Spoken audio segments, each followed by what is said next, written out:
Атышулы әнші Төреғали Төрелінің келіншегі ата енесімен бірге тұрады. Толқын осыған қатысты оқырманнан келген сауалдарға жауап берді. Оқырманның ата енемен бірге тұрып шаршаған жоқсыз ба? Күнде шай, тамақ деген сұрағына Толқын, қайта ата енемнің батасын алып үлгергім келеді. Осы уақытта белең алған ең жиі сұрақтар ата енемен тұру қалай? Шаршамайсыз ба? Қиын емес пе? Ата енем мені дүниеге әкелмегені болмаса, ата-анам ғой. Адам ата-анасынан шаршай ма? Ата енеме Алла разы болсын. Жылда балаларды дүниеге әкеліп, ештеңені уайымдамай жүруім олардың еңбегі деп жауап берді. Төреғали Төрелінің әйелі Толқын Тұрарбекқызы әлеуметтік желіде күйеуіне қатысты жазба жариялап пікір білдірді. Ол жазбасында күйеуіне әрдайым қолдау білдіретінін жеткізді. Бүкіл әлем менің жарыма қарсы соғыс ашса, мен оның артында тұрып, оғын алып беремін деген сөздер менің жүрегімде жатталып қалғандай. Иә, бүкіл әлем сенің жарына қарсы болғанда сезімдер тым бөлек. Бірақ Алла мені бұл сынаққа да дайындаған екен. Бұрынғы Толқын, етегі жасқа толып, миллиондаған даттауларға жүрегі жарылып, өзін қоярға жер таппай жылар еді. Ал қазір менің жүрегімдегі мейірім мен Аллаға деген сенім бұның бәрінен үстем болып тұр. Сағыңды сындырмай, өзгелердің алдында елдірмейтін Аллаға сансыз шүкірлер. Жарыңнан артық кімің бар? Ойлап қарасам, мен үшін бұл күндер отбасы атты құндылықтың шексіз нығмет екенін терең түсіндіре түсті. Себебі жарымды одан да қатты бағалап кеттім. Біз адамдар сондай шүкірсізбіз. Тіпті жарымның дауысын естіп жүруін, ол да Алланың нығмет екенін сезінбеппін. Алла қосқан жан жарыма айтылған әрбір сөздің менің жанымды да жаралап, қанжардай қадалып, жарамды тілімдей бергені рас. Деп жазба жариялады Толқын Тұрарбекқызы.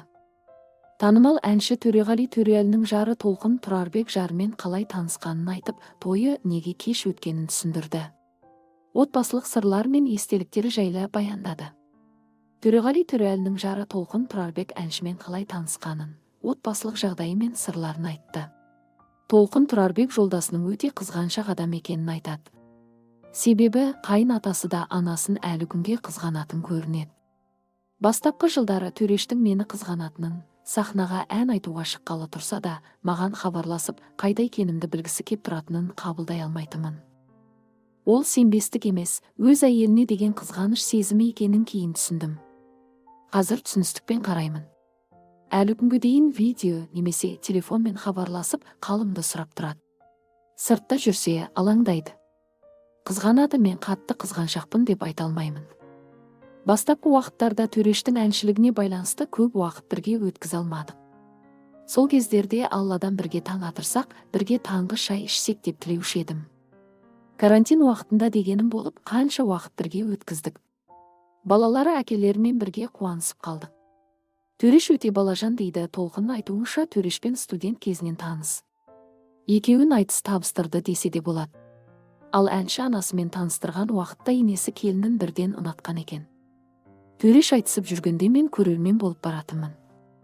Ол кезде тек сырттай білетін едік. Кейін інімнің тойына байланысты етене араласып кеттік. Алланың қалауымен бас қостық. Төреш 22 жас туған күнін жасағанда анасымен таныстырған еді. Сол кезде анасы, осы қызға үйленесің деп кесіп айтқан екен. Мені бір көргеннен ұнатыпты деді ол. Отау құрған жұп үйлену тойларын 3 жыл өткенде ғана жасады. Мұны біреу хайп десе, бірі ысырапшылдық деп сөз еткен еді. Алайда ерлі зайыптының бас қосқан сәтте той жасамағаны белгілі болды. Мені ата-анам қымбат Риксос мейрамханасында ұзатпақ болды. Бірақ Төреш сені қарапайым ұзатсын. Кейін үлкен тойыңды сол мейрамханада жасап беремін деген еді. Бірақ ол кезде жағдайы келмеді. Солай 3 жыл өтті. Мен оған той жасамадың деп ренжіген емеспін. Ол уәдесін ұмытып та кеттім. Бірақ уәдесінде тұрды. 3-ші қызыма жүкті кезімізде тойымыз болды. Солай атап өттік деді Тұрарбекқызы. Толқын ханым өзінің сыр айтатын құрбылары жоқ екенін, бар сырын енесімен жолдасына ақтаратынын айтып қалды. Анамның да құрбылары жоқ. Бар сырымды анам айтамын. Сол кісіге ұқсаған шығармын. Одан кейін Төрешке айтамын. Құрбыларым жоқ. Менің ең жақындарым солар. Анам екеуміз татумыз. Құрбымдай деуге болады, деді әншінің жары. Танымал әнші Төреғали Төреәлі мен әйелі Толқын балаларды қорғау күніне орай ерекше балаларға мереке ұйымдастырды. Мейрам кезінде Төреғали мен Толқынның үлкен қызы Кәусар да бой көрсетті. Психологияға бет бұрған Төреғалидің жұбайы тұңғышының сырқаты туралы жазба жариялап, көпшіліктің жүрегін елжіретті. Баршаңызға игілік. Балаларды қорғау күні құтты болсын. Бүгін сондай ерекше күн. Кәусар тайым, бүгін мен тағы да бақыттымын. Аллаға сансыз шүкірлер мен мадақтар болсын. Сен менен, анашым, неге мен 6,5 айлық болып туылдым? Деп сұрайсың ғой. Сол сәтте мен қатты қиналатымын. Сен қиналған кезде саған көмектесе алмайтынымда, қолымнан ештеңе келмейтін шарасыз құл екенімді түсінсем де, біраз уақыт мойындай алмай келдім. Сен қазір жүрмейсің. Ал қашан жүретінің маңызды емес. Сол жолдағы әрбір күніміз маңызды.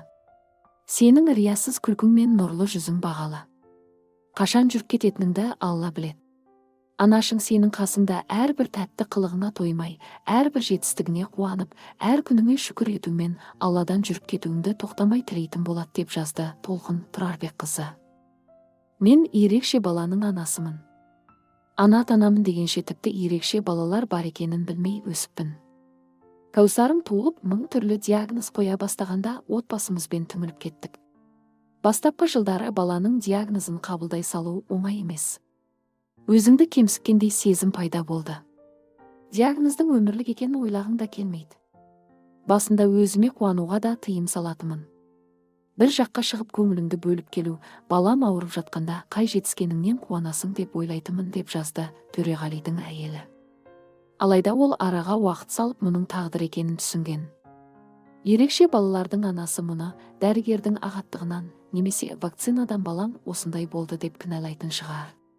Бірақ неге сіздің балаңызды дұрыс қарамады? Неге?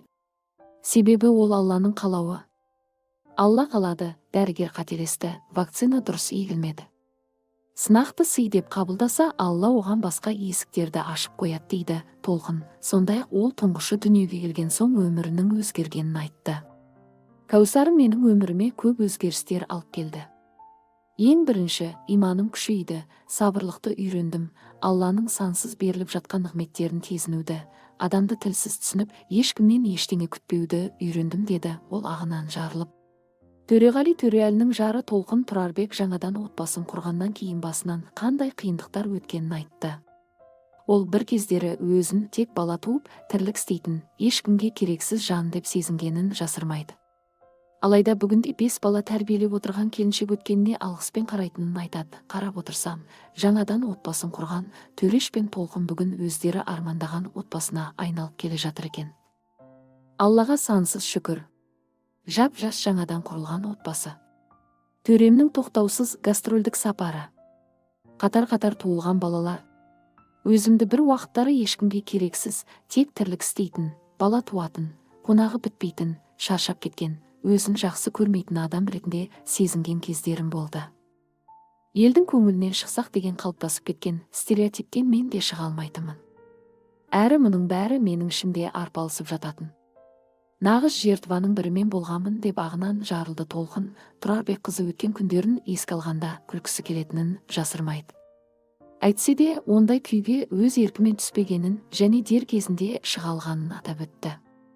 Қазір күлкім келеді, әрине. Бірақ ол адамның өзіне де байланысты емес. Әдейі сол күйге түспейді, әрі ол күйде жүргенде білмейді. Барлық адамның басынан әр түрлі кезеңдер өтетінін мен қабылдаймын. Онсыз адам болмас еді. Өзімнің ол кезеңдеріме күлімдеп алғыспен қараймын. Себебі ол Алланың қалауымен менің бүгініме жеткізіп отырған, менің алып келе жатқан өмірлік сабақтарым, деді ол.